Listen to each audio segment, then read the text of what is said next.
Lily, when are you coming here for Christmas? Good evening, Evelyn. I'm planning to come on December 24th, sometime around 1 or 2 in the afternoon. Oh, I see. But can't you come a little earlier? There's so much to do at the end of the year. Even though you're my younger son's wife, you still need to take responsibility for your role as the first son's wife, especially since Sam is still single. You can't expect to relax just because it's still 2 months away. This is a time-sensitive matter. You should have been planning ahead. I'm sorry, Evelyn. My last day working is on the 23rd. That day is the official end of the year for my company, and I also have to finish up some handovers for my team. Oh, that's right. I completely forgot that you're retiring at the end of the year. Yes, that's correct. The retirement process has taken up a lot of my time, so I won't be able to arrive earlier. That's why I'll come home on the 24th, so I hope you can understand and bear with me. Well, I'll let it slide this time. However, I'm still curious. Does this mean Jacob is coming home before you? His company always finishes up on the 22nd, right? Did Jacob not tell you about that? What do you mean? Jacob got a transfer order and his work schedule has changed. He's been caught up with the preparations for the move, and unfortunately it's affecting his plans for the end of the year. Oh, really? That's rather sudden. Yes. Apparently a vacancy opened up in a very important position at his new posting, and Jacob was selected to fill that role. He's been frantically preparing to take over and complete all the handovers before the year ends. He's really swamped with work right now. An important position? Oh, that sounds like a promotion. So did he get a raise in his salary as well? Yes, exactly. He did get a promotion, which means his responsibilities have increased significantly. His salary should also have gone up to reflect the new role. So with this promotion, his salary has increased as well? Oh, you must be very proud of him. Yes, definitely. But to be honest, the reason you haven't heard from Jacob yet is probably because he's been so busy. He's trying to juggle everything at once, and I think he hasn't had the time or energy to contact you, especially with the move and the new position. That's why he won't be able to make it back this time. Oh my, I see. Well, that's excellent news. With Jacob's promotion, not only will Sam's future be more secure, but our retirement plans are looking even better. It seems like everything is falling into place for us. I'm glad to hear that Jacob is doing well professionally. As for his delay in notifying me, I'll overlook it just this once. Thank you for your understanding. But you should still remember that there are things left for you to take care of. Don't think I've forgotten about the tasks you're supposed to complete. I don't want to hear any excuses about running out of time or leaving things unfinished when Christmas Day arrives, okay? I understand. I'll make sure everything is done. Could you kindly remind me again of the tasks assigned to me? Of course. First you need to clean all the rooms on the second floor. Then you need to clean around the kitchen sink area, the bathroom, and the toilet. Afterward, you'll be responsible for preparing dinner for the family. Got it. I will make sure to come early on the 24th to get everything in order. I'll make sure to get started right away so everything is ready for the Christmas day. That's what I expect. Don't make excuses about not having enough time. You know how busy things can get around the holidays, so you need to manage your time well. It's important to have everything ready, especially since the family will be here to celebrate. I'm sure Jacob will appreciate the effort. I completely understand. I'll be sure to stay on top of things. It's just that with the retirement and everything, I feel a bit overwhelmed at times, but I will manage. I won't let anything fall through the cracks. Well, I understand that you've been going through a lot with the retirement, but this is something that has to be done. You know how important it is to keep up the family traditions, and Jacob's promotion just adds more to the significance of this year's holiday. We want to celebrate properly, so everything must be perfect. Yes, I completely agree. I will do my best to ensure everything is done well so that the family can enjoy the Christmas together. It's an important time, and I want to make sure everyone is happy. That's the right attitude. I'm glad you understand. But you also need to remember that the tasks I've assigned to you should be completed with care. This is a time to show your dedication to the family and your role as part of it. Even if you're retiring, you still have responsibilities, and I expect them to be taken seriously. Of course I take my responsibilities seriously. I won't let anyone down, especially not Jacob and the family. I understand the importance of Christmas time, and I want everything to be perfect. I'm glad to hear that. We'll need all hands on deck to make this a memorable and successful holiday. It's not just about the cleaning and cooking, it's about the spirit of togetherness and honoring Jesus' birth. So make sure to give it your all. Thank you, Evelyn. I will definitely give it my all. I want to contribute as much as I can to making this holiday special for everyone. I'll make sure the house is spotless, the meals are delicious, and that everything goes smoothly. Good. I'm sure Jacob will appreciate everything you do, and he'll be proud of how well everything turns out. I know he's been under a lot of pressure with his new position, but with your help, we'll make sure this holiday is one to remember. I'm counting on you, Lily. Thank you for trusting me, Evelyn. I won't let you down.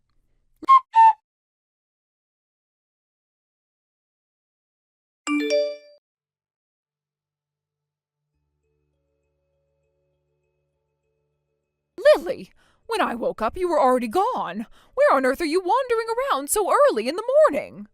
You were supposed to stay home, Lily. Come back right now. Merry Christmas, Evelyn. What are you talking about? You left everything half finished without completing what I asked you to do. I finished everything you asked me to do. No, you didn't. You didn't make dinner. Did you not check the plastic box I left for you? What are you saying? You've been in the kitchen cooking? The only thing I saw was you preparing yesterday's meal and making the cake. The dinner is already in the refrigerator. What? In the refrigerator? I realized that doing everything on the 24th would be too much, so I decided to make the meal at my house and bring it over instead. I checked the refrigerator just now. Lily, do you think this is enough food? What do you mean? I thought it would be enough. It's enough for 3 people, right? What? What are you talking about? It's Christmas with 5 people. There's me, my husband, Sam, Jacob, and you. That's 5 people. Well, if you and Jacob aren't coming, I guess it's fine. Oh, right. When is Jacob coming back for the holidays? He has to give Sam his Christmas gift again, you know.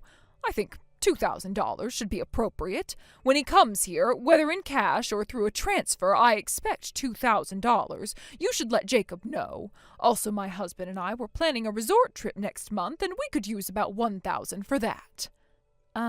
Jacob won't be able to come home this year. What? Why? As I mentioned earlier, his work transfer and handover duties are keeping him busy at the end of the year. Oh, I see. By the way, you've quit your job, so I assume you're receiving a retirement payout? Yes, I am. In that case, you should give Sam $2,000 this year as well. And of course, the $1,000 for our trip. Actually, maybe you should give us more, considering everything that's been going on. Why is that? Ever since you've been with Jacob, he's become hesitant to spend money. You've disrespected both his parents, especially Sam, who's the older brother. It's only natural for us to expect something from you, especially since you're now part of this family. Let's see, I'll double the amount I mentioned earlier. So now you need to give us a total of $6,000. I'm sorry, but I don't have time for this right now. Lily, listen. I know it's only been 2 months since you got married, so you might not feel it yet, but you are now a part of this family. You need to prioritize the things we ask of you. Anyway, I can't have a proper conversation through messages, so come back here quickly. Oh, and I just remembered, we're out of bread. You should buy some while you're at it. Excuse me, but... What is it? If you're about to make excuses, I don't want to hear it. No, that's not it. Has Jacob not contacted you yet? What are you talking about? Jacob is overseas. Overseas? Is he on a business trip or something? No, it's not that. As I mentioned before, his transfer involves a branch overseas. What? The vice branch manager at the overseas office had to return for family reasons, and Jacob was asked to step in as a replacement. He's been there since mid-December for the handover process. What? I didn't know anything about this. Oh, I see. I assumed Jacob had already told you.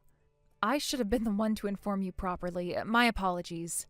What's going on? So Jacob is overseas now for work? You should have told me all the details about this. Come back right now. How many times do I have to tell you this? You clearly don't understand your role as a wife. If Jacob's staying overseas, then it's settled. Lily, you should move in with us now. I'll make sure to properly train you in your duties as a wife. You'll undergo some strict lessons, so get ready for that. Evelyn, excuse me? What is it now? I'm sorry to interrupt your excitement, but I'm not coming back to your place. What? I'm at the airport right now. The airport? Are you planning to spend Christmas with Jacob? No, not exactly. I'm heading to his new home overseas to be with him. What? What do you mean? As I said, I'll be living with Jacob overseas. What do you mean? I haven't heard anything about this. I assumed Jacob had already informed you, but I'm sorry if that wasn't the case. However, I can't change my plans now. Wait a minute, you suddenly quit your job because of this? Yes, because Jacob's transfer was suddenly decided. Considering our future and the possibility of having children, we thought it would be better for both of us to go together rather than for Jacob to be sent alone. That's how we decided to do it. How long will you be staying overseas? Well, Jacob's being considered for a future position as the company president, so it seems like it'll be permanent in the future. I'm expecting it to be a permanent move. Wait, what about Sam? Who's going to take care of us in our old age? What? Your old age? Isn't that Sam's responsibility as the older son? But Sam isn't working, is he? It would be cruel to make him work at 36 years old. So we planned to have you and Jacob take care of us in our old age. That's the plan, right? I'm sorry, I have to turn off my phone for the international flight, so I have to go now. Wait, hold on. Don't go. Lily, please don't do this to me. I'm sorry, Evelyn, but my mind is made up. This decision has been in the works for a while, and it's something Jacob and I have discussed thoroughly. I can't keep pretending that I can live my life under your rules. This is about our future, and I need to stand by him now. But what about us, Lily? What about the family? You can't just leave everything behind. Sam, my husband, and I have been here for you. I understand that, but this isn't about abandoning you. I'm not turning my back on you. Jacob and I have to build our life together. You know how hard it's been for him to be away from home for this long. This is a huge opportunity for us, and I can't pass it up. I know it's hard for you to understand, but I have to live my own life now, Evelyn. But we're family, Lily. We take care of each other. You can't just leave Sam here, especially now that he's getting older. And what about me? Who will take care of me in my old age? You've always had Sam, Evelyn. He's the one who's been there for you, but I can't just stay behind out of obligation. Sam is a grown man now, and it's his responsibility to figure out his own life. As for you, I'll still care for you, I promise. But Jacob and I have our own life to build, and we can't keep putting everything on hold for others. Now, I really have to go. The flight attendant just told me to put my phone into airplane mode, so goodbye. Lily, please don't go. Lily!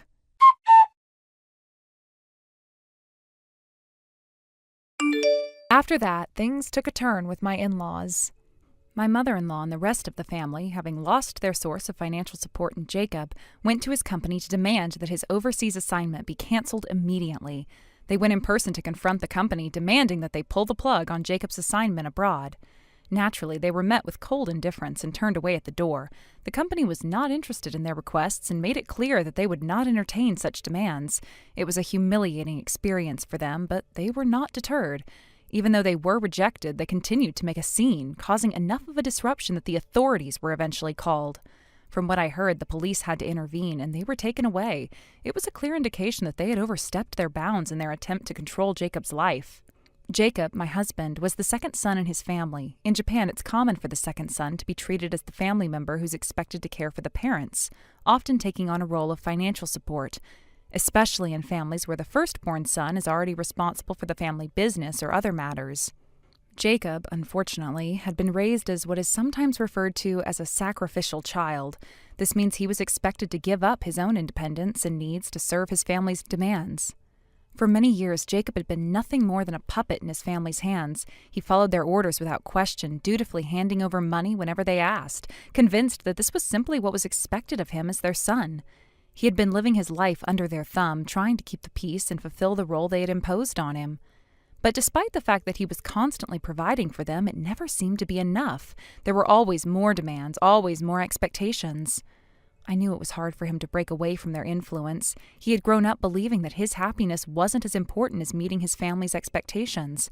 But I knew there was more to him than the role they had assigned him.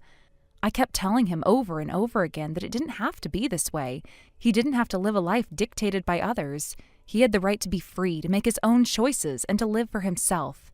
I repeatedly reassured him that he didn't need to live as a slave to their wishes and that he deserved to lead his own life on his own terms.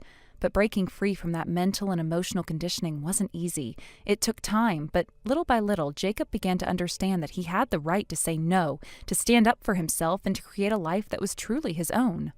Then the opportunity for an overseas assignment came up. It was something Jacob had always dreamed of, but had never been able to pursue because his family's demands had always come first.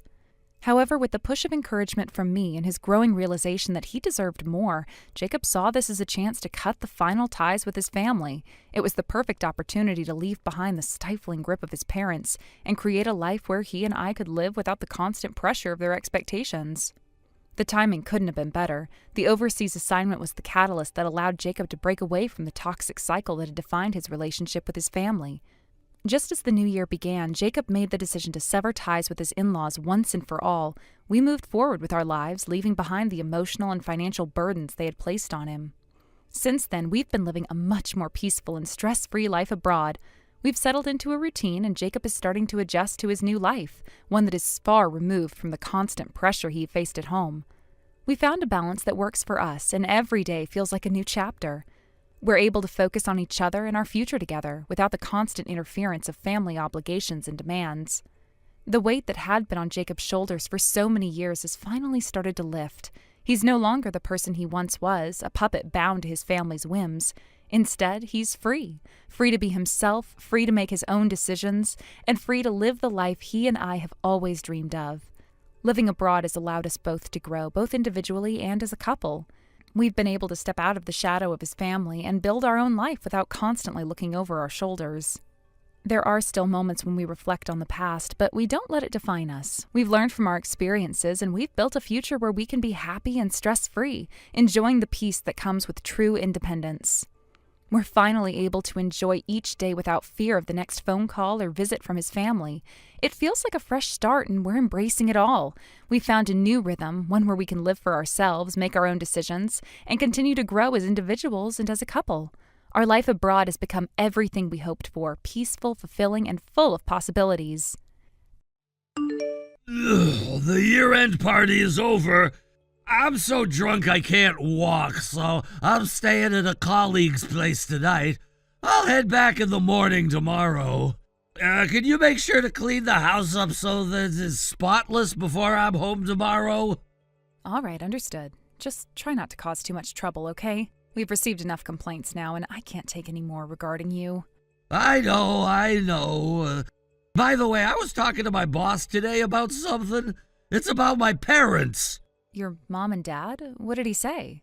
Well, it's not like he said anything bad, but a few years ago the company went bankrupt and Dad became bedridden, right? And Mom's been taking care of him. He said, "It must be tough for your mom." Yeah, that's true. Your mom is already over 70, so it's basically elderly care for elderly people.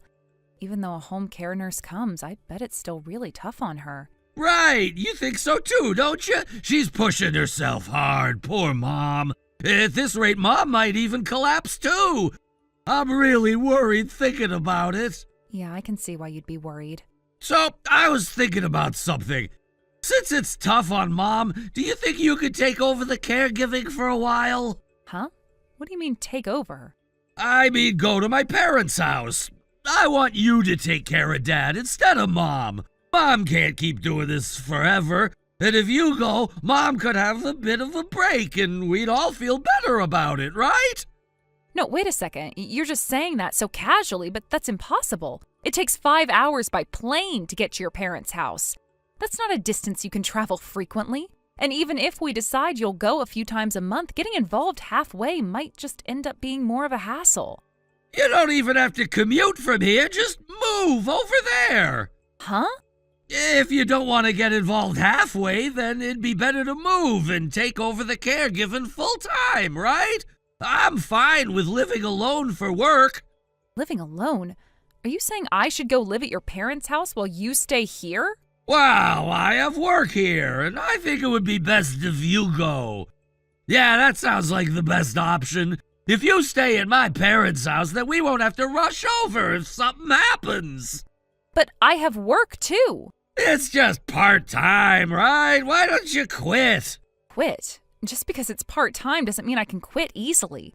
It's tough with the staff shortage. But it's not like you can't quit. You could totally do it. Don't worry, it'll be fine. Don't say it like it's nothing. What about the housework once I go to your parents'? Dan, you've never made a proper meal before. And what about the kids? Do you think you can take care of both of them on your own? Oh, right. You could just bring them with you, can't you? It's a relaxing place, and the kids will probably enjoy it.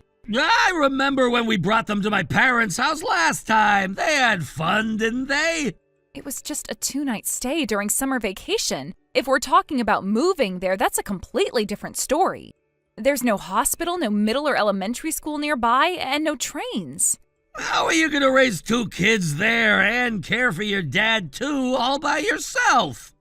Well, Mom can help out. If you go to the next city, there are hospitals and schools, and there's a car at my parents' house, so it'll be fine. Dad will get better seeing his grandkids every day, too. It's all good, right? That's not realistic, I'm telling you. The kids are in 6th and 5th grades. They're working hard for high school entrance exams. You want to uproot them just because you had some idea? They have lots of friends here, and they're really motivated to go to the same middle school as their friends. You know that, right? But I've been thinking for a while now. Is there really any point in making elementary school kids take entrance exams? You're pushing them too hard with the exams. I think they're stressed. Maybe they'll feel better if we move to the countryside and get rid of some of that stress. Stress relief? Yeah, but they'd be more stressed out if they can't go to the school they want and everything changes suddenly. The whole point of the entrance exams is what the kids want. They want to play soccer without having to take high school exams. And that's something you should let them do without interfering. But it's impossible for me to live alone with the kids. I can't do any of the housework, and I don't know anything about school stuff. So don't you think it's only fair if you go with them? That's why I'm saying I won't go. If your parents come here, that'd be another story. Moving your bedridden father around sounds tough. That's not realistic either, is it? Do you think your mom and dad can fly 5 hours? No way, right? It'd be much easier if you went. It's not about what's easy or not. Taking the kids and going all the way to the countryside just to take care of your dad? That's just crazy. It'll be fine. Mom knows all about the paperwork and stuff. If we just go, we'll figure it out somehow. In the end, you're just leaving everything to your mom and me. You say you want to ease your mom's burden, but you're just adding to it. You want to stay here, enjoy yourself, and pile all the work on me and your mom and the kids. That's unbelievable. Why are you complaining so much? What is it? Do you not want to take care of my parents? You're just talking about how difficult it is, but is that all? That's not it. I've thought about living with your parents if it ever gets too hard for them, but I've never considered just me and the kids moving there. It would be a burden on them, and I've said it's impossible for us to go now. Besides, I don't understand how you're just completely avoiding responsibility for your parents. I'm not avoiding responsibility. I'm just working hard here, and I expect you to take care of the caregiving. It's just a matter of dividing the roles. That's your decision to make the roles based on your own convenience. What about my convenience? What do you think our lives are? Once you get married, you're supposed to compromise with your partner. If things don't go exactly as planned, you can't get angry. Besides, childcare and caregiving are the wife's job, right? I am speechless. Forget it. Seems like it's pointless to talk to you. Please make sure you send the child support.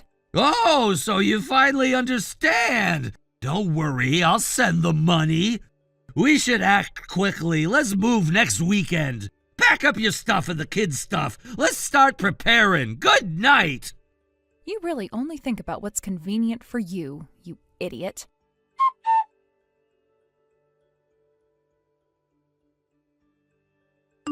Hey, where are you right now?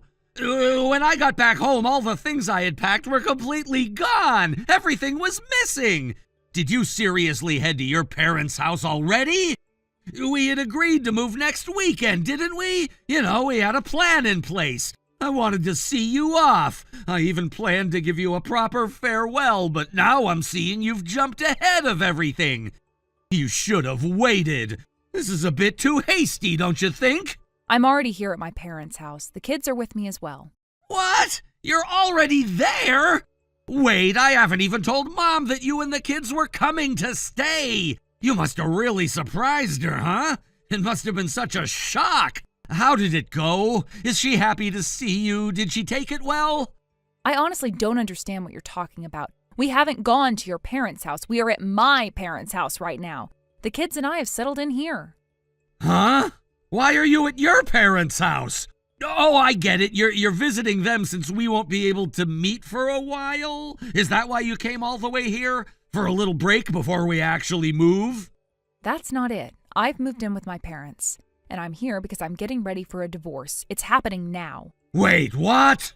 Divorce? What do you mean divorce? Are you serious? Are you out of your mind? Why are you suddenly saying something like that? After everything, this is where we're ending up?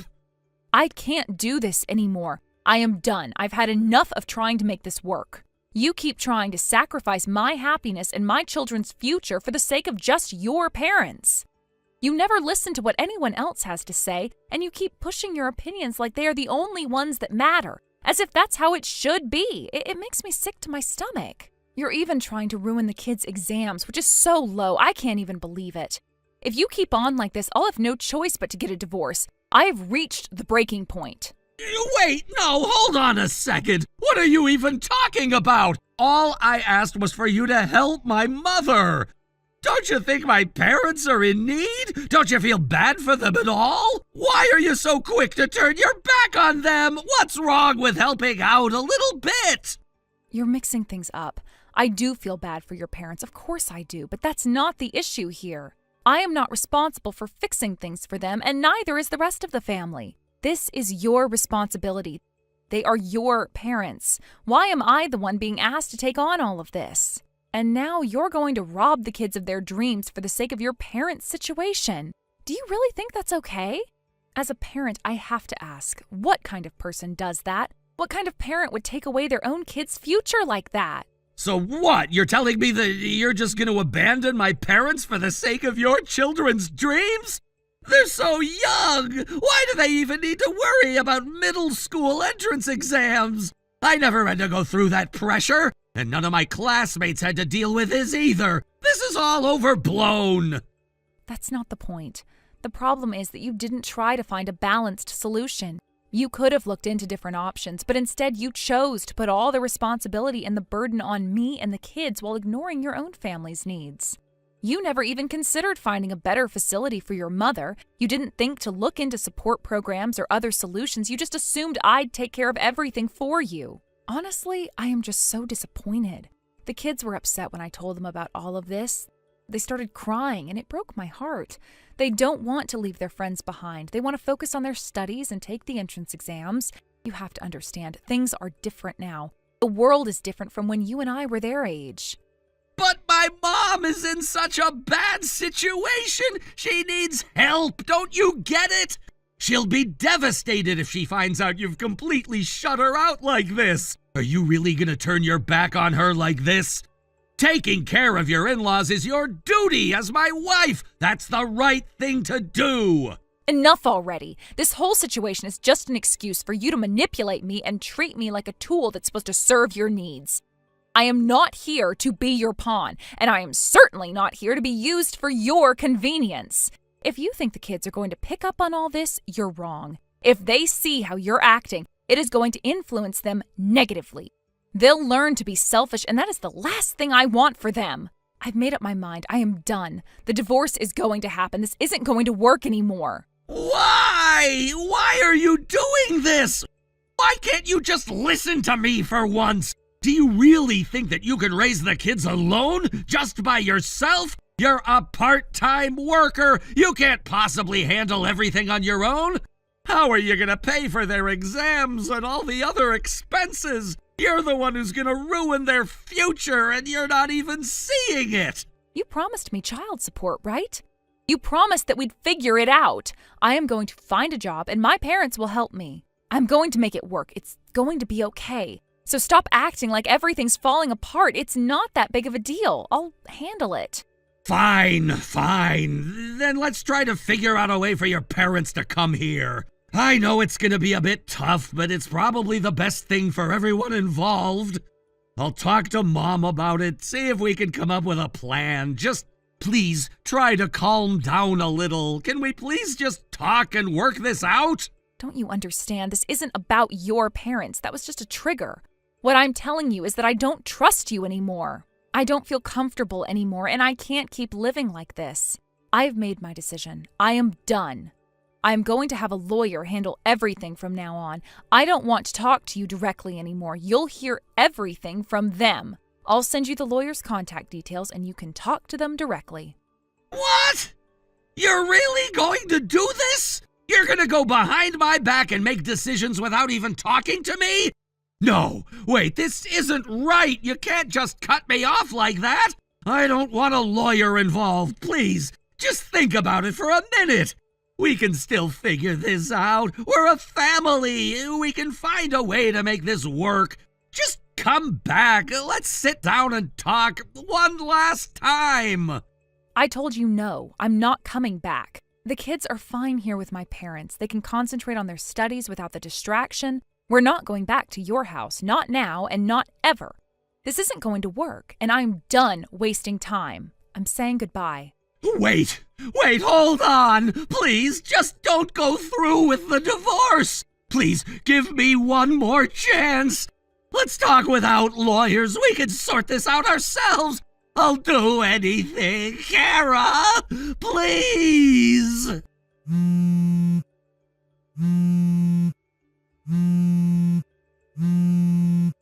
Don't ignore me! Please! I'm begging you!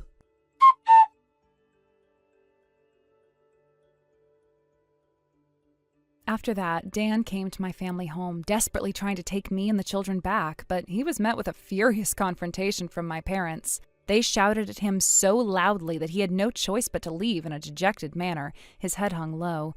It was as though he had been completely defeated. At first I could see the stubbornness in his eyes. He wasn't ready to accept the reality of the situation, and his determination to control everything was evident. But my parents' harsh words and their no-nonsense attitude seemed to break him down. It wasn't just the argument at my parents' house that caused things to spiral out of control. During one of our later discussions, which was supposed to be calm and mediated with our lawyer, Dan completely lost his composure. His temper, which had always been unpredictable, flared up in an instant. He began yelling at the lawyer, something I never expected, and before anyone could intervene, he physically lunged toward them. The scene was chaos, people shouting, trying to pull him off, and the lawyer was clearly shaken. It didn't take long before the police arrived at the scene. Dan was arrested for his outburst and aggressive behavior, and they took him away, handcuffed. It was a surreal moment for me, one that I never imagined would unfold in this way. Looking back at it now, I can't even recognize the man I once married. He wasn't the person I fell in love with, nor was he the person I thought I knew. This man who once held such promise, the man who seemed to be thoughtful and kind-hearted, had completely unraveled. His true nature came out at the worst possible time, and the emotional and physiological toll it took on me was immense. I didn't want to believe it at first, but his actions left me with no choice but to accept that our relationship was beyond repair. After everything had calmed down, I realized that the best thing for me and the children was to go our separate ways. And so after a long and painful period of legal proceedings and strained discussions, we ended up divorcing. It was final, and I never saw him again. There was no reconciliation, no meeting in person to discuss things one last time. We just went our separate ways, no closure, just a bitter finality. For me, it felt like a weight had been lifted off my shoulders, but for him, I'm sure it was a completely different story. In all honesty, the hardest part of all of this wasn't the conflict with Dan. It wasn't even the tense legal battles or the emotional toll of dealing with everything on my own. The hardest part was what happened when I spoke to Dan's mother. She had always been kind to me, always supportive, and it pained me to see her in such a state. When I explained to her what had happened, she broke down in tears. She cried harder than I had ever seen her cry before, as though she had lost everything. She seemed so helpless, and I felt an overwhelming sense of guilt and sadness. Not for me, but for her. It was as if the divorce had taken something from her too, something that she couldn't control or stop. I never blamed her, not for a single moment. She was a kind woman, and she didn't deserve to be dragged into the mess her son had caused. But seeing her in that state made me realize just how much damage had been done, not only to me, but to the people around us. The ripples of the divorce reached further than I had anticipated. It wasn't just me and Dan who were affected. It extended to our families, friends, and even acquaintances. People who had no part in the conflict were caught in the middle, and it made me feel even more conflicted. I tried my best to console her during that moment, even though I was hurting myself. I told her that none of this was her fault and that I didn't blame her and that I didn't want her to feel guilty. I didn't want her to think that she had failed as a mother, but it didn't seem to comfort her. She kept crying, her face contorted with pain, as if she couldn't understand why things had ended the way they did. She kept asking me what went wrong, what happened to her son, and as much as I wanted to explain it to her, I didn't have the words. How could I explain to a mother that her son had changed in ways that I didn't recognize? How could I tell her that I had done everything I could to salvage the relationship, but that nothing worked? I wanted to tell her that Dan's behavior wasn't her fault, but in some ways, I felt like the fault was not just his, but all of ours. We had all contributed to the breakdown of our relationship in one way or another.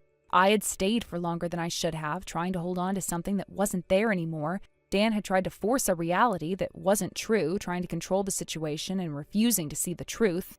And she, Dan's mother, had been in the middle, torn between supporting her son and trying to make sense of what was happening. I knew that she loved him and that she wanted the best for him, but sometimes love isn't enough. As I continued to speak with her, I tried to reassure her that she would get through this, that she still had people who cared about her and that she could move on from the pain too, but I could tell that the situation was weighing heavily on her. The idea that her son had turned out this way, that his actions had pushed us to this point, was too much for her to bear. I could see the sadness in her eyes, the heartbreak of a mother who felt like she had lost her child. Despite all of this, I knew that I had to move on for the sake of my own peace and the well-being of my children. I couldn't let myself get caught up in the pain of others, no matter how much I wanted to help or fix things. The relationship with Dan's family wasn't my responsibility. I had to focus on what was best for me and the children, and as much as I cared for his mother, I had to accept that the situation was out of my control. Over time, things began to settle. I continued to keep in touch with Dan's family, especially his mother, though the relationship was never quite the same. I would call her from time to time, especially when I felt like she needed someone to talk to. We would have video calls occasionally just to catch up and make sure everything was okay. I didn't want to cut ties with her completely because I knew that she was a kind woman who had been caught in a difficult situation. We both understood that things would never go back to how they were, but we could still maintain some form of communication. As for Dan, I never saw him again. I heard through mutual acquaintances that he had been struggling to deal with everything that had happened, but I couldn't find it in myself to feel sorry for him. The man I once knew was gone, and all that was left was someone who had caused so much damage that it was impossible to repair. He would have to deal with the consequences of his actions on his own, and I was no longer part of that equation. In the end, life went on. I found my own path, and though the scars of the past would always be there, I knew that I had done what I needed to do. And as for Dan's family, I still cared for them. But I had learned that sometimes you have to let go of things, no matter how painful. Thank you for watching and listening. We hope you enjoyed the video. Don't forget to like this video and subscribe. Also, feel free to leave a comment about what you thought of the story. We look forward to seeing you at the next story. I've just arrived at the hotel. It's surprisingly spacious and feels really nice. Staying here for 2 nights and 3 days feels like such a luxurious treat. You must be tired after all that traveling. Is the room really that good? Yeah, it's honestly amazing. There's even a small kitchen in the room. It's so well equipped that I think I could even cook something simple here if I wanted to. Honestly, this doesn't feel like a work trip. It feels more like a mini vacation. That sounds incredible.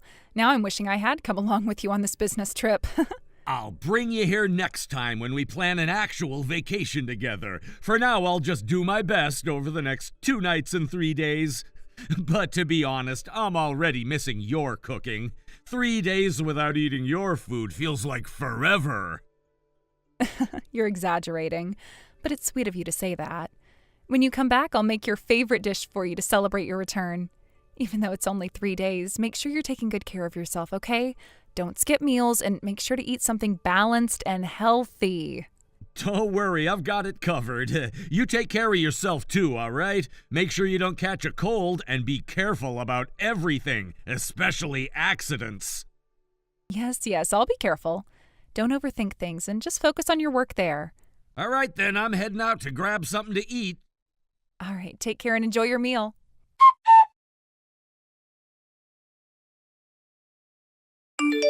Finally, I managed to get out of the house. After being under her constant nagging, it feels so good to breathe freely again. I'll leave the hotel room key unlocked for you, so just come right in when you arrive. Honestly, my clueless wife hasn't noticed a single thing yet. It's absolutely hilarious.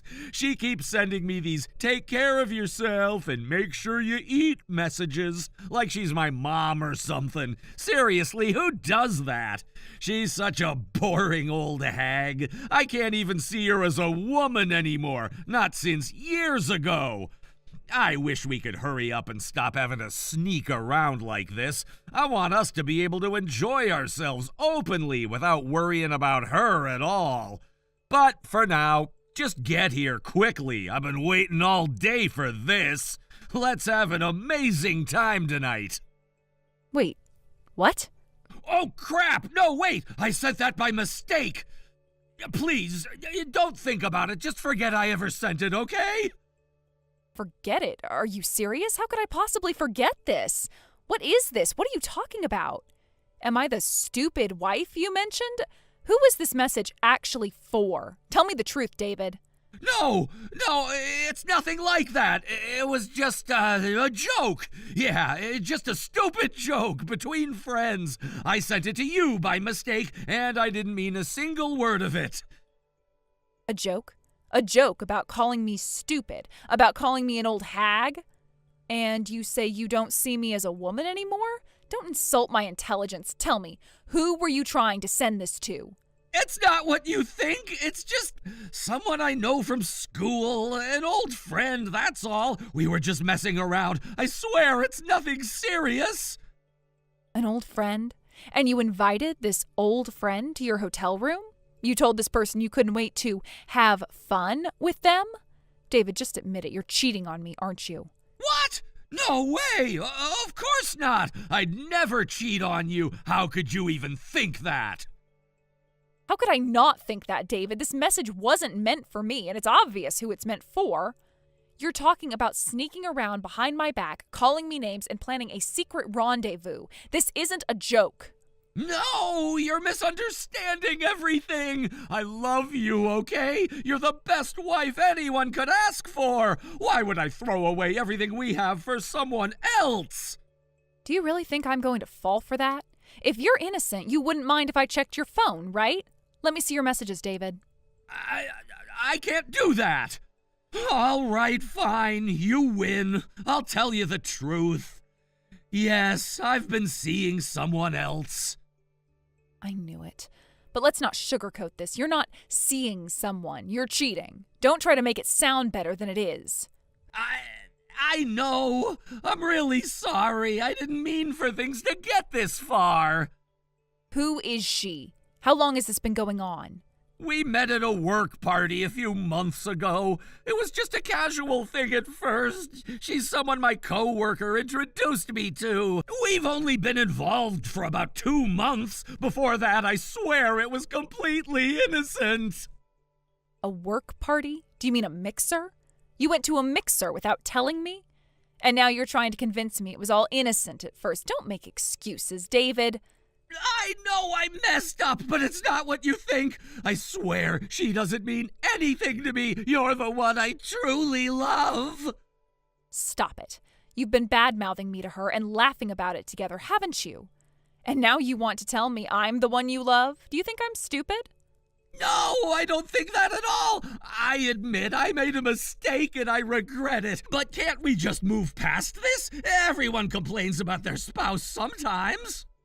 Complaining about your spouse is one thing, David. Using those complaints to flirt with your mistress is completely different.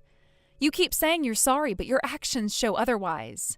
I'm sorry. I mean it this time. I'll never do it again, I promise. No more cheating, no more bad-mouthing you. I'll change. But if you could forgive me, there's one thing I'd like to ask. What could you possibly ask for right now? Could we consider letting her be my second wife? Excuse me?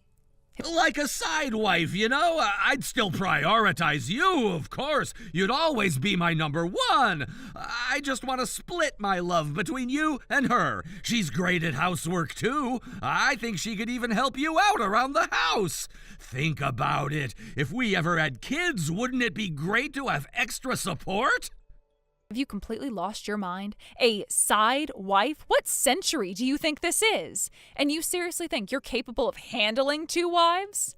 Of course I can handle it. Don't insult me like that. You've just wounded my pride as a man. You know what? I've had enough. I want a divorce. You want a divorce because your pride is hurt? Do you even realize how much you've hurt me? It's different for men and women. You're always looking down on me. I'm done with this. I'll divorce you and marry her instead. Fine, if that's what you want, then I'm done too. Let's get this over with quickly. You'll pay what you owe and I'll move on with my life. Fine. I'll pay you whatever you want. I don't care about the money. It's just pocket change to me. You said it. No takebacks later. Don't think I'll go easy on you. Whatever, do what you want. You know what? I'm done trying to explain myself to you. You're just impossible to talk to. Oh, I'm impossible? Coming from the man who just admitted to cheating on me and then had the nerve to ask if he could keep both me and his mistress? Do you even hear yourself, David? I was trying to be honest. Most guys wouldn't even admit they were wrong. I came clean because I respect you enough to tell you the truth.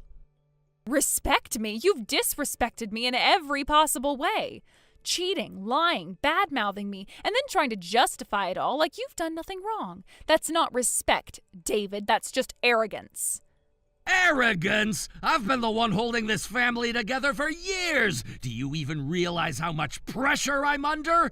You don't see what it's like at work, having to be the breadwinner while you're at home complaining about everything I do. Complaining? Is that what you call asking for basic decency and partnership? I work hard too, David, even if it's not in an office. Or have you forgotten that this house doesn't run itself?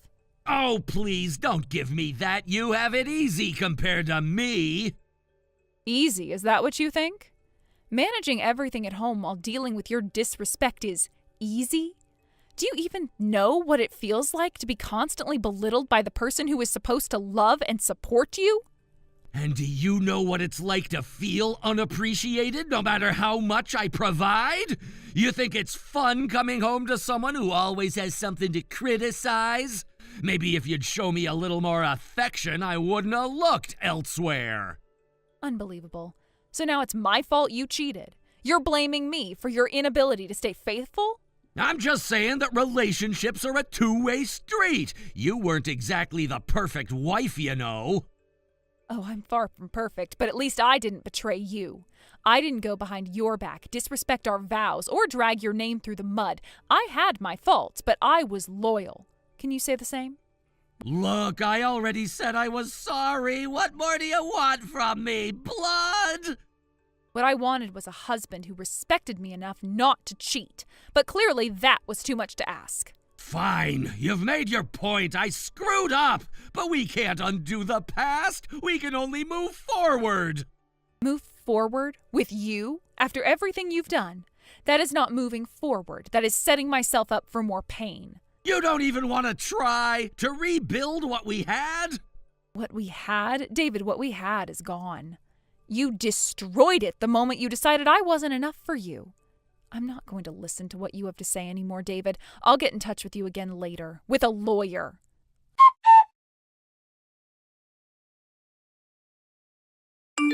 Audrey, I was completely wrong. Everything is my fault. I'm so sorry. And I'm reflecting deeply on what I've done. Please forgive me. Oh, look who's suddenly full of regrets. What happened to your confidence? It hasn't even been a week since our divorce was finalized.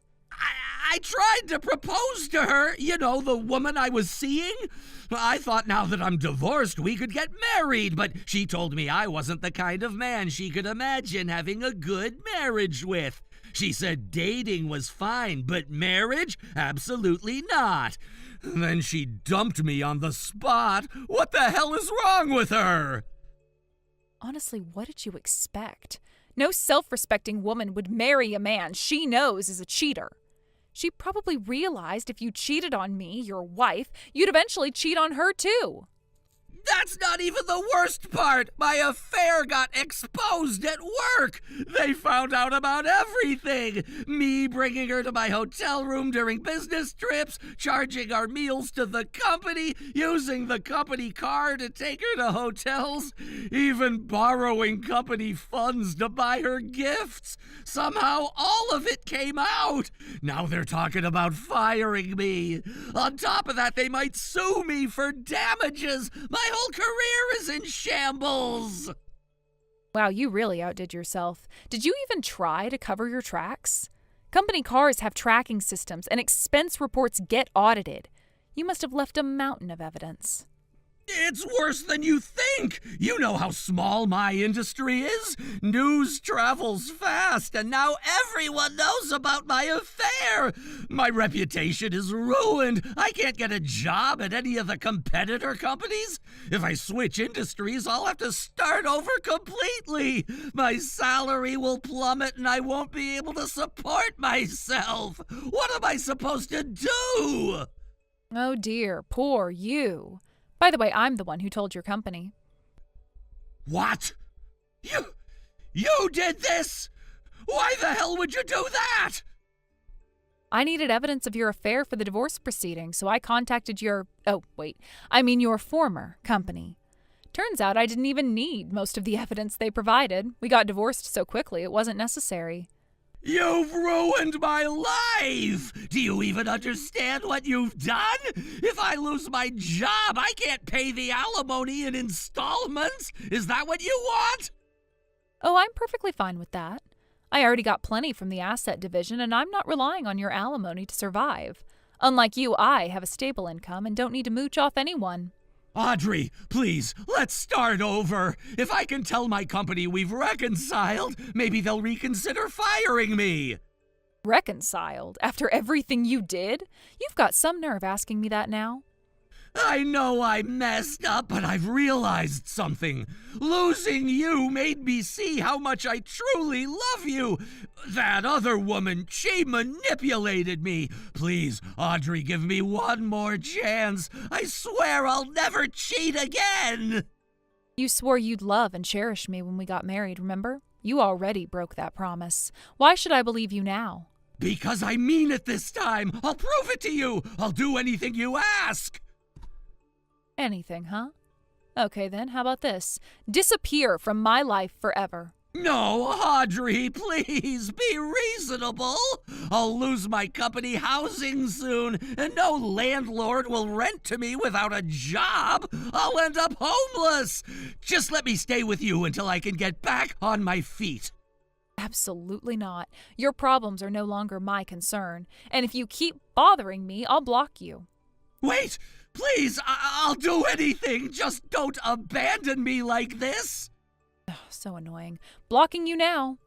By the way, I have a lunch date with friends. I'm busy, so don't ever contact me again. Goodbye. Wait! Don't leave me! Audrey, please don't leave me like this. Goodbye, David.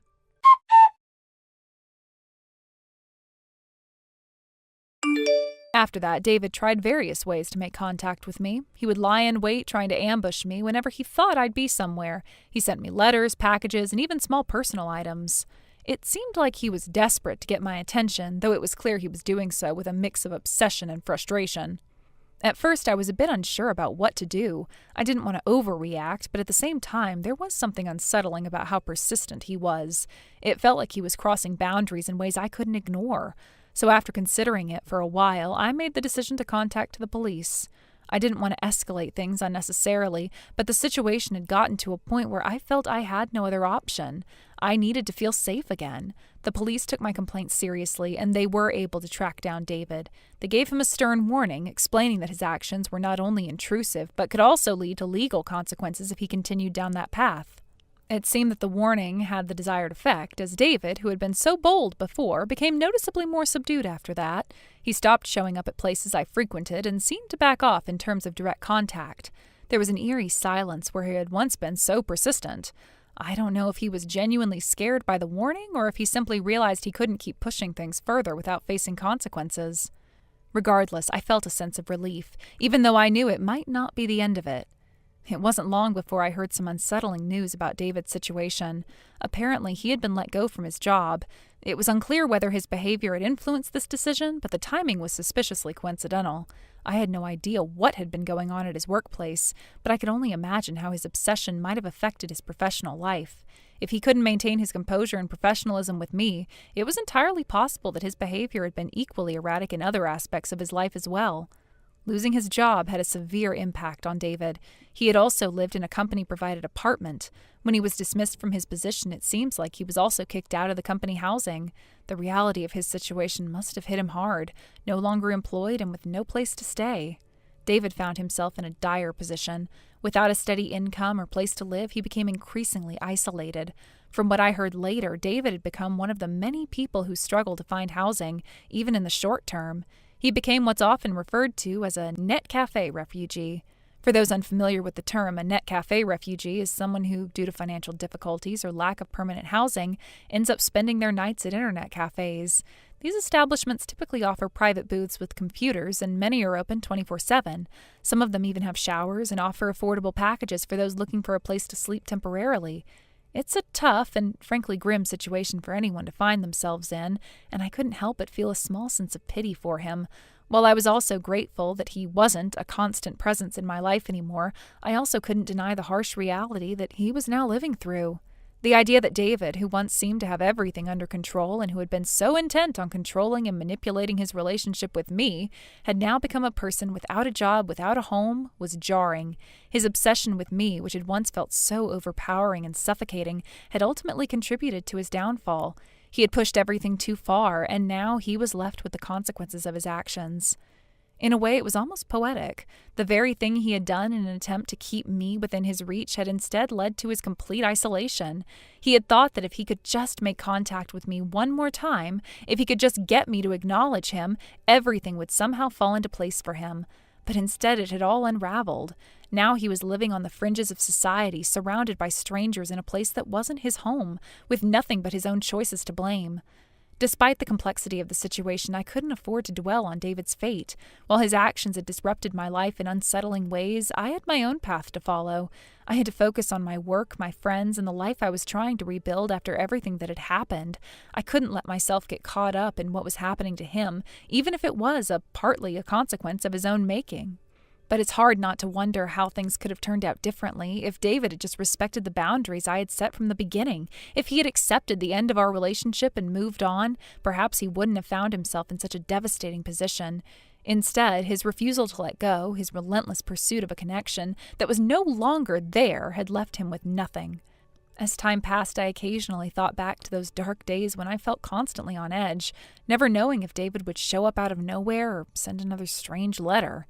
The anxiety had become overwhelming at times, but now I could look back with some distance and reflect on the fact that, despite everything, I had made it through. I had taken control of the situation, sought help when I needed it, and managed to regain my sense of safety. For David, on the other hand, the journey was much more uncertain. The future was no longer in his hands, and he was left to face the harsh consequences of his obsession. It's a tragic story, one of a man who lost his way, consumed by his fixation on someone who was never going to be a part of his life the way he had imagined. And in the end, it was his obsession that led him to lose everything he once had. Hey, Denise, do you have a minute? I need to ask you something really important. Huh? Lori, it's been forever since I heard from you. What is it? You only contact me out of the blue like this when something big is going on. What's going on? I know. I should have reached out sooner, and I do feel guilty about that. But this is really important, and I need your help. Please, just listen to what I have to say. All right, I'm listening. But let's be clear, Lori, whatever you need, I'm not sure I can help with. I've had enough of these things coming up out of nowhere. But go ahead. What's so important that you needed to get in touch now? Well, to get straight to the point, Jack and I are getting a divorce. Wait, what? Divorce? But you guys seemed fine. I mean, from the outside, everything seemed all right. How did this come about? I know. It seems like everything was fine, but really, it wasn't. The thing is, both Jack and I agreed on it. We're both in agreement that it's the right thing for us. The issue now is Roger and his custody. Jack refuses to give up custody of Roger, and that's where things are getting complicated. I can't let this happen. I have to make sure I get him. Roger's custody?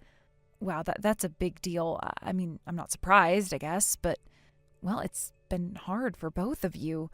But really, Lori, you're asking for my help with this? You want me to intervene in custody? Do you honestly think I can help in this situation? Please, Denise, you're the only one I can turn to. I've tried everything else, but Jack won't listen to me, and I'm scared he's going to win this. I need your help convincing him just to get him to see things from my perspective. If you can just help me with that, I'll do anything. Please, I can't lose Roger. You know how much he means to me. Lori, I don't know about this. I'm not sure I can just get involved in this. Custody is a huge thing, and I really don't think it's as simple as you're making it out to be. I mean, come on. This is Roger we're talking about. You haven't been around much for him, have you? You know, if I think about it, you've hardly been involved in his life lately. What are you talking about? I've been busy, sure, but that doesn't mean I haven't cared for him. I send money every month. I do what I can, don't you see? It's just that things have been so hectic with work. And you know Jack doesn't help either. I've been stuck in this situation where I have to be the one to figure it all out. I am doing the best I can. You're doing your best?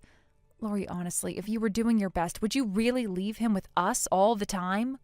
You barely even visit him. And you're right, Jack doesn't always help, but that doesn't mean it's right to let someone else step in like this. You've left Roger with us since daycare. Do you know how that looks? You have to understand how that affects him. I didn't think about it like that. But it's just, things have been so difficult lately. I've been running around trying to get things done. It's been overwhelming. Jack is hardly around. I can't even catch a break. So yes, I've left Roger with you guys, but I've always made sure he's taken care of. Lori, let me be honest. You send money, yes, but that's not enough. You don't see your son, and you barely make any effort to change that. I understand that work is tough, but Roger isn't just some accessory you can leave behind. And let's be real here. You've had months, even years to put things in order. You haven't prioritized him, and now you expect me to help you just take him away from the life he's known? It's not that simple. What are you saying? Are you telling me I don't care about my son? How can you say that? He's my child. Of course I care. Don't act like you understand how hard this is for me. It's easy for you to judge me from the outside, but you have no idea what it's like to be in my shoes. Lori, don't take this the wrong way, but I've seen the reality of the situation. You talk about caring, but actions speak louder than words. If you cared, you would have made more time for Roger no matter what. Jack may be absent, but so have you. You can't just come to me now and expect me to fix everything. You've left me and my family to pick up the pieces for too long. I know I've messed up, okay? I get it, but I'm asking for your help now. Just help me convince Jack to let me have custody. Please, Denise, I'll make it worth your while. I'm not asking for much. All I need you to do is to speak to him. Help me convince him that Roger should be with me. Isn't that something you can do? You think I can just talk to Jack and convince him to change his mind just like that? You've been absent for so long, and now you expect me to fix this in one conversation? You have had so many chances to be there for Roger, but now you want to take him from the only stability he's had? I don't think you realize what you're asking me to do. I understand it's not easy, but Denise, don't you care about Roger's future? I need to have custody for his sake and mine. If I don't, I won't be able to move on. I need this to move forward in my life. If Jack doesn't let me, I'm stuck. I need your help to make sure he sees that it's what's best for Roger. Lori, let me ask you this. Do you even know what's best for Roger? You think custody is the answer, but what about his emotional well-being? How do you think he'll feel being ripped away from his home, his friends, the only family he knows? You want to make this about you, but it's not. This is about Roger's life, and you're asking me to turn it upside down for you. I'm not trying to hurt him. I just want what's best for him, Denise. I can't do this without your help. Please, you have to understand. I need to be the one to take care of him. If Jack keeps custody, I'll lose everything. I'll be financially stuck, emotionally stuck. This isn't just about me. This is about our future. I get that you're in a tough spot, but you can't expect me to just hand over my responsibility to you. You can't make this decision alone. It's not just about custody. It's about Roger's happiness. If you're not here for him now, why should I believe you'll be there for him in the future? Because I will. I'll change everything. I'll do whatever it takes to make this work. I can't lose him, Denise. Please. Lori, this isn't just about what you want. You need to think about Roger and his future. What happens when you get custody? Can you really handle everything by yourself? Yes, I can. I've been through a lot already. I just need your help to make it happen. I'm sorry, but I don't think I can help you with this. I need to think about what's best for Roger, not just what's easiest for you. If you really care about him, you'll figure out another way. So you're just going to stand by and watch me lose everything? You can't do this to me, Denise. You don't understand. If I don't get custody, my life is over. I won't be able to move on. I won't be able to live. I understand that you're struggling, but I can't just give in to pressure. I'm thinking about Roger's future, and I have to do what's best for him. I won't be a part of something that could hurt him in the long run. You have to face the reality of the situation. Wait, please don't tell Jack. Please, don't make this worse. I'll do anything. Just don't send him those screenshots. Please, I'm begging you. It's too late for apologies now. You had a chance to make things right, and you didn't take it. I'll talk to Jack, and we'll figure this out for Roger's sake. You can't just walk away from this. It's time to be responsible. Denise, please, I don't know what else to say. You've got to understand how much this means to me. I don't want to be a bad mother. I never meant to be distant, but life just got in the way. You know what it's like, right? You've been so busy with your own family, too. And Jack, he's barely around anymore. I've been fighting to keep everything afloat by myself. I'm only asking for a little help from you, just a little. Lori, I do understand being busy, but that's not what I'm saying here. You say you're fighting, but you haven't fought for Roger. Not the way a mother should. You can't just show up after all this time asking me to put him in your arms and as though you've been there all along. It doesn't work like that. It's not just about helping you. This isn't a favor.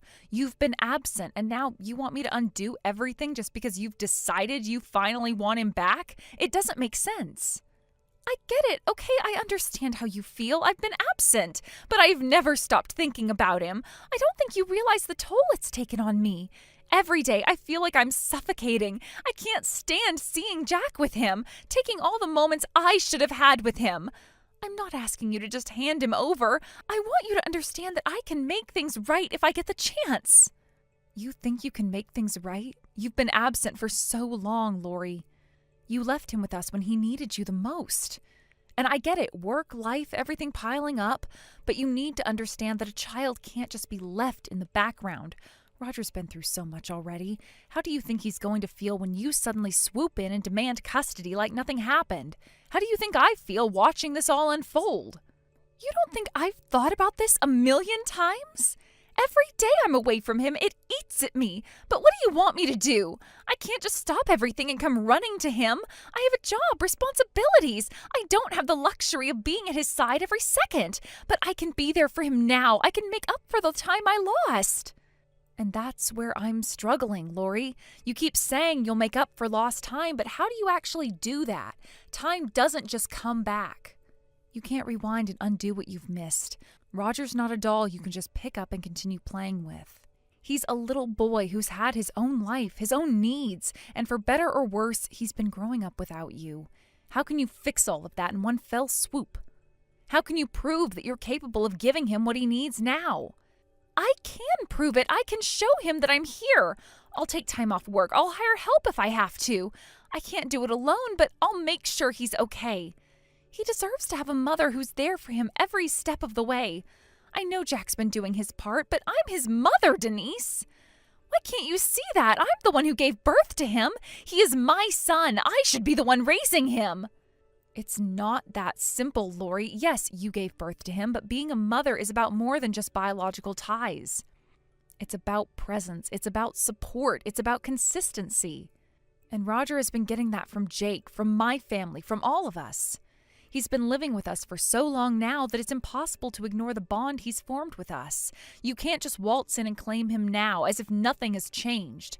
This isn't just about what you want. It's about what's best for Roger. You think I'm just being selfish? Is that it? You think I don't care about what's best for him? I am doing this for him, for his future. I need this, Denise.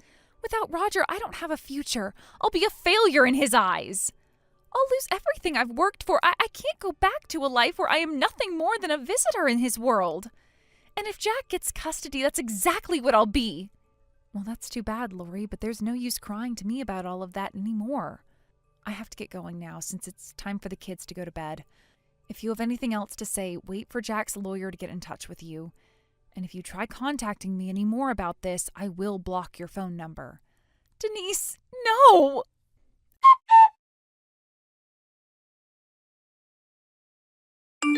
After that, Lori fought for Roger's custody through a lengthy court battle, hoping to regain her parental rights. However, despite her efforts, she suffered a crushing defeat in court. The judge ruled against her, and in the end, she was ordered to pay damages. On top of that, her access to Roger was severely restricted. It was decided that she could only see him 2 or 3 times a month, a far cry from the regular visits she had hoped for. Despite this setback, Lori refused to give up. She continued to try to assert her presence in Roger's life. She showed up at my house numerous times, insisting on seeing him, sometimes even trying to take him away without permission. Each time I had to step in and defend our boundaries. There were moments when I had to protect Roger from her attempts to forcibly take him, and I called the police several times to ensure the situation didn't escalate further. It was a difficult and exhausting period for all of us. At times I found myself questioning how far Lori would go to get what she wanted, and the constant tension in the air was draining. I knew that Roger needed stability, and I couldn't allow his life to be disrupted by someone who had shown such a disregard for his well-being. My husband and I did our best to maintain a calm and safe environment, but it was not easy when Lori's actions constantly threatened that peace. After several incidents, Lori eventually seemed to realize that her aggressive approach was getting her nowhere. The repeated confrontations with the police, the legal consequences of her actions, and the mounting pressure seemed to have a sobering effect on her. Slowly but surely, she stopped showing up. We didn't hear from her nearly as much, and eventually she seemed to disappear entirely. It was a relief, though I couldn't help but wonder if it was just a temporary pause or if she had truly given up. In the meantime, Roger was adjusting to the new reality. The situation had been incredibly stressful for him as well. He was torn between his biological mother, who he still loved and wanted to be close to, and the life he had with us, which had become his new normal. My husband and I, along with Jack and my in-laws, discussed what was best for Roger moving forward. We all agreed that it was important for him to have a stable and loving environment, one where he felt secure and valued. After a lot of thoughtful discussion, it was decided that Roger would continue to live with us, just as he had been. We promised to take care of him with love and dedication, ensuring that he had everything he needed to grow up in a safe and supportive home. This decision was not made lightly, but we all believed it was the right thing for him. It was clear that Lori's behavior had caused enough disruption and confusion, and it was essential for Roger to feel that he had a solid foundation. The support of my husband, Jack, and my in-laws was crucial during this time. They stood by us as we navigated the complexities of the situation. Jack, in particular, had been an incredible source of strength.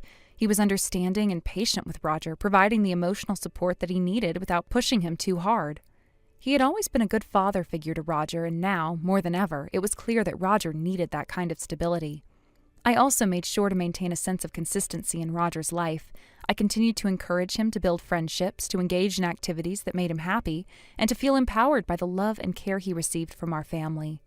It wasn't always easy, as there were moments where Roger would express confusion or frustration about his situation.